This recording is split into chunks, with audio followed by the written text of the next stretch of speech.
अस्सलाम वालेकुम व्यूवर्स, उम्मीद है आप सब खैरियत से होंगे। Thank you so much viewers. मैं समझ सकती हूँ कि ये आज तीसरी वीडियो है हमारी इंटरव्यू के बारे में और जॉब्स को हंट करने के लिए ख़ास तौर पे। सो व्यूवर्स, सबसे पहले जो मैंने शायद पहले भी अपनी एक वीडियो में बताया है कि दो तरह के इंटरव्यूज़ होते हैं, बिहेवियरल इंटरव्यूज़ और आपके स्किल बेस्ड जो हैं वो इंटरव्यूज़ होते हैं। जब कभी भी आप इंटरव्यू में जाने लगें तो सबसे पहले, जैसे मैंने पहले अपनी लास्ट वीडियो में बताया, कि अपनी प्रिपरेशन के ऊपर बहुत ज़्यादा ध्यान दीजिए।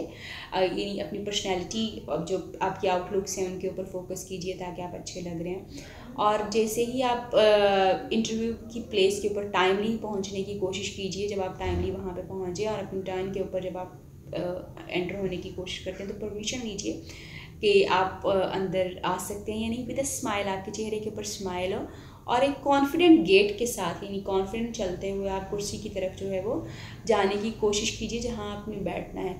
और बिल्कुल कंफर्टेबली कुर्सी पे बैठने की भी इजाज़त लीजिए कि मे आई सेट और कैन आई सिट, इस तरह से पूछिए ताकि आप जो है बैठ सकें। और इसी जब आप कुर्सी के ऊपर बैठें तो अक्सर मैंने देखा है कि लोग जो हैं या तो बिल्कुल एज के ऊपर होकर के बैठते हैं या बिल्कुल पीछे रिलैक्स होकर बैठते हैं। दोनों ही पोजीशंस जो हैं वो आपके इमेज को ख़राब करती है। पहली ये बताती है कि आप बहुत ज़्यादा नर्वस हैं, बहुत ज़्यादा परेशान हैं, और दूसरी ये बताती है कि आप बहुत ही केयरलेस हैं। सो कोशिश कीजिए कि आप बिल्कुल इरेक्टेड फॉर्म में, यानी आपकी कमर सीधी होनी चाहिए और आप कॉन्फिडेंटली जो है बैठे हों। आपकी मर्ज़ी, आप अपने हाथों को जो है अपने टेबल के ऊपर रखिए या आप अपनी गोद में रखें, कोई इससे फ़र्क नहीं पड़ता, मगर कॉन्फिडेंटली बैठने की कोशिश कीजिए। एक स्माइल, बहुत लाउड जो है वो स्माइल नहीं होनी चाहिए, एक बहुत अच्छी लाइट सी स्माइल आपके चेहरे के ऊपर होनी चाहिए जो आपको एक एलिगेंस और कॉन्फिडेंट लुक जो है वो दे। सबसे पहला सवाल जो आपसे अक्सर होता है कि tell me about yourself, उसके बारे में बात करते हुए वो चीज़ें ख़ास तौर पे, येस ऑफ कोर्स अपने नाम के बारे में बताइए एंड जस्ट ब्रीफली बताइए व्हाट यू हैव डन। और उसके बाद फ़ौरन जो है अगली बात बता दीजिए कि बहुत सारी चीज़ें आपके सीवी में मेंशन हैं आपके बारे में, और जो चीज़ नहीं मेंशन वो ये है कि that you are very enthusiastic, you are very much focused about your goals. कोई एक ऐसी चीज़ जो कि आपके सीवी के अंदर मेंशन नहीं है वहाँ पे ज़रूर मेंशन कीजिए। उसके बाद अक्सर सवाल जो होते हैं, जैसे मैंने बिहेवियरल सवाल आपको बताया कि वो होते हैं। बिहेवियरल सवालात जो हैं वो अक्सर आपके स्किल्स को ही असेस करने के लिए होते हैं कि आपने कौन से चीज़ों को जो है वो किस तरह से मैनेज किया। सेकंड क्वेश्चन जो आपको बिहेवियरल सवालों में ये पूछा जाता है कि अच्छा आप बताइए कि अब कोई एक ऐसा इवेंट जो है, कोई एक ऐसा टास्क जो है वो आप पॉइंट आउट करने की कोशिश कीजिए जिसमें आपने आपका बहुत की रोल था। अब जब आप अपने की रोल को बताने की कोशिश करेंगे तो आपको, आप जैसे मैंने पहले बताया कि आपको पहले से प्रिपेयर होना चाहिए जॉब डिस्क्रिप्शन के अकॉर्डिंगली। तो आपने कोई एक सिचुएशन को आइडेंटिफाई करते हुए उसमें बताना है कि आपको क्या टास्क दिया गया था। स्टार को हमेशा जहन में रखिए, क्योंकि जब आप सिचुएशंस को प्रिपेयर कर रहे होंगे अपने इंटरव्यू के लिए तो आपको स्टार को अपने जहन में रखने की ज़रूरत है। जी बिल्कुल, जो हम आसमानों पे सितारे देखते हैं उन्हीं स्टार्स को हमें अपने जहन में रखने की ज़रूरत है। और स्टार का मतलब ये होता है सिचुएशन, टास्क, एक्शन, और आर का मतलब है रिजल्ट्स। यानी स्टार आप अपने जहन में रखना और आपने हर सिचुएशन को जो है स्टार के हिसाब से ही जवाब देना। जब आपसे पूछा जाए कि अच्छा कोई एक ऐसा इवेंट, कोई ऐसा टास्क बताइए जिसमें आपका रोल क्या था और किस तरह से आपने इसको कंट्रोल किया, फिर आप उसमें बिल्कुल सिचुएशन आइडेंटिफाई करते हुए बताइए कि ये वाला टास्क, ये वाली सिचुएशन थी।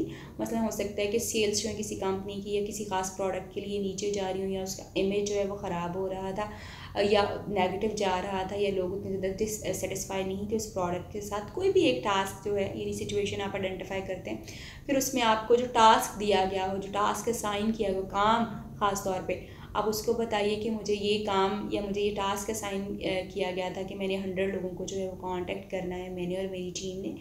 तो हमने जो है टास्क जो है वो ये था कि हम उनसे उनकी सेटिस्फेक्शन के बारे में इंफॉर्मेशन जो है वो गैदर करेंगे।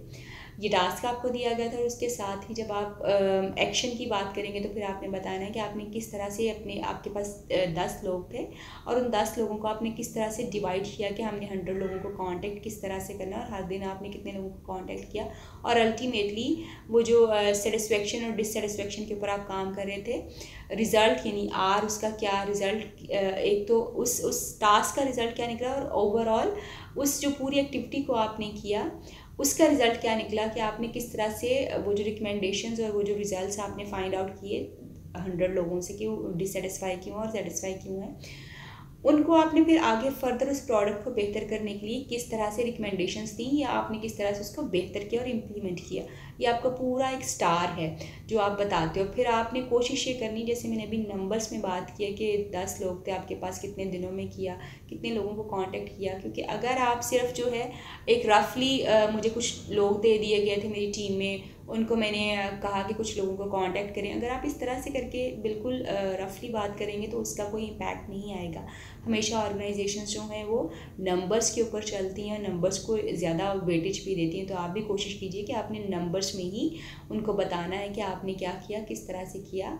नंबर्स होने चाहिए, कितने परसेंट लोगों ने ये कहा, कितने परसेंट लोग डिससेटिस्फाइड थे, कितने परसेंट आपने अपने काम को अचीव किया और कितने परसेंट आप सेटिस्फेक्शन को इंक्रीज़ कर सके। तो इस तरह से करके आप बात करेंगे तो इसका इम्पैक्ट जो है वो ज़्यादा आएगा। मगर ये तभी होगा जब आप स्टार को अपने जहन में रखते हुए इस सवाल के लिए प्रिपेयर करेंगे। फिर उसके बाद अगला सवाल जो होता है वो आपका, आप अपने एकेडमिक्स के बारे में बताते हो। तो आप अपने एकेडमिक्स के बारे में जब आप बता रहे हो तो पर्टिकुलरली आप उन चीज़ों को ज़रूर फोकस कीजिए जो आपकी इस करंट जॉब के साथ जो है, आपकी डिग्री, आपकी क्वालिफ़िकेशन, आपकी एजुकेशन जो रिलेट करती है करंट जॉब के साथ, आप सिर्फ उसको हाईलाइट कीजिए कि आप, और उसी में बेशक कोई एक सब्जेक्ट जिसमें आपकी स्पेशलाइजेशन थी और वो इस जॉब से रिलेटेड है, उसको ज़रूर फोकस करके उसके ऊपर बात करने की जो है वो कोशिश कीजिए। अगला एक सवाल होता है कि why you think we should hire you, यानी आपको क्यों लगता है कि हमें आपको हायर करना चाहिए।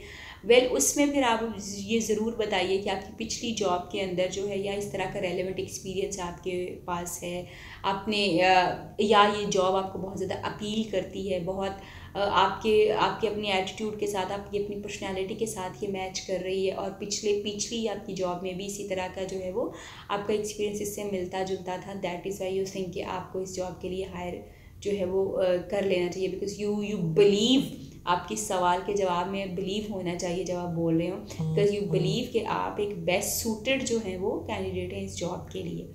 इसी तरह से जो है वो एक क्लोजिंग एक चीज़ जो होती है जिसके ऊपर अक्सर लोगों से ये जो पूछा जाता है कि जी आपका कोई सवाल है इस जॉब के मुतालिक, तो अक्सर हम में से अक्सर लोग ये गलतियां करते हैं कि हम पूछ लेते हैं कि जी हमारी सैलरी जो है वो किस तरह से होगी।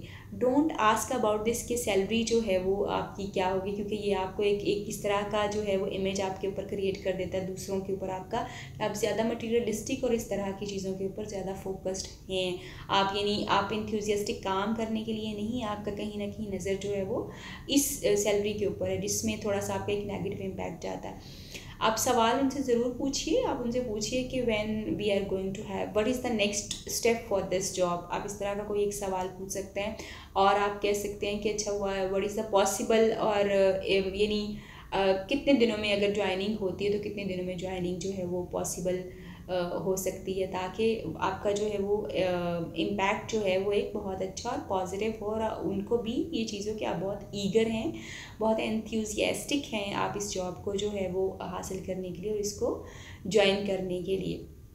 इसी तरह से जो है वो अक्सर मैंने ये देखा है कि लोग बहुत ज़्यादा गलती कर देते हैं। जब कभी आपसे पूछा जाता है कि what are you doing nowadays, आजकल आपकी क्या एक्टिविटीज़ है, तो हम इतने इंथ्यूजियास्टिक होते हैं कि हम अपनी सारी एक्टिविटीज़ जो है वो बता देते हैं। तो कोशिश कीजिए कि हमारी सारी एक्टिविटीज़ के बारे में मत बात कीजिए, आप चंद की कि आजकल मैं I am looking for a new job, और अगर या फिर आप अपनी पिछली जॉब के बारे में बताइए कि मैं अपनी एक जॉब कर रहा हूँ। बहुत सारी एक्टिविटीज़ मत बताइए, क्योंकि जब आप अपनी बहुत सारी एंगेजमेंट्स बताते हैं, बहुत सारी एक्टिविटीज़ बताते हैं, तो एम्प्लॉयर्स समझते हैं कि ये तो ऑलरेडी इतना ज़्यादा बिजी है, तो ये हमारी जॉब के लिए और हमारी चीज़ों के लिए कैसे टाइम मैनेज कर पाएगा। सो सिर्फ एक दो चीज़ों के बारे में बात कीजिए कि आजकल आप इन चीज़ों में बिजी हैं, दैट इज़ इट, ताकि ये भी इंप्रेशन आएगा आप बिल्कुल फारिग हैं, और ये भी इंप्रेशन आएगा you are too busy to have this job. So इस तरह का जवाब दीजिए जिससे वो सेटिस्फाई हो सकें और उनको पता हो कि आपके पास सफिशेंट अमाउंट ऑफ टाइम है जिसमें आप अपनी इस जॉब को बहुत अच्छे तरीके से मीट कर सकते हैं। क्लोजिंग के ऊपर जब आप आएँ तो जैसे मैंने पहले कहा कि खुद सवाल पूछ सकते हैं, सवाल पूछिए और उसके साथ थैंक यू कीजिए, और जाने की अगर वो खुद आपको जाने की इजाज़त दे दें तो बहुत अच्छी बात, और अगर नहीं तो आप खुद भी पूछ सकते हैं मैं आई गो नाउ, और एक स्माइल के साथ जो है गुड बाय कीजिए। और वहाँ से बिल्कुल कॉन्फिडेंटली जो है उठिए और बाहर आ जाइए, और आपके चेहरे के ऊपर ये एक इत्मीनान होना चाहिए कि you have nailed this interview actually.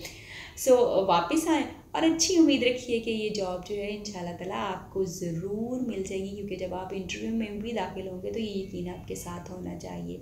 और जो पिछले कुछ 2 वीडियोस में मैंने आपको टिप्स दिए हैं, उनको अगर आप अपने साथ कैरी करेंगे तो ये श्योरली जॉब आपके पास होगी। अपना बहुत ख्याल रखिए। उम्मीद करती हूँ ये आज की वीडियो आपको हेल्प कर सकेगी कि आप अपने आप को इंटरव्यू में किस तरह से अपीयर कर सकते हैं। मेरी नई आने वाली वीडियो तब तक के लिए अल्लाह हाफ़िज़। आपसे फिर मुलाकात होगी। खुदा हाफ़िज़।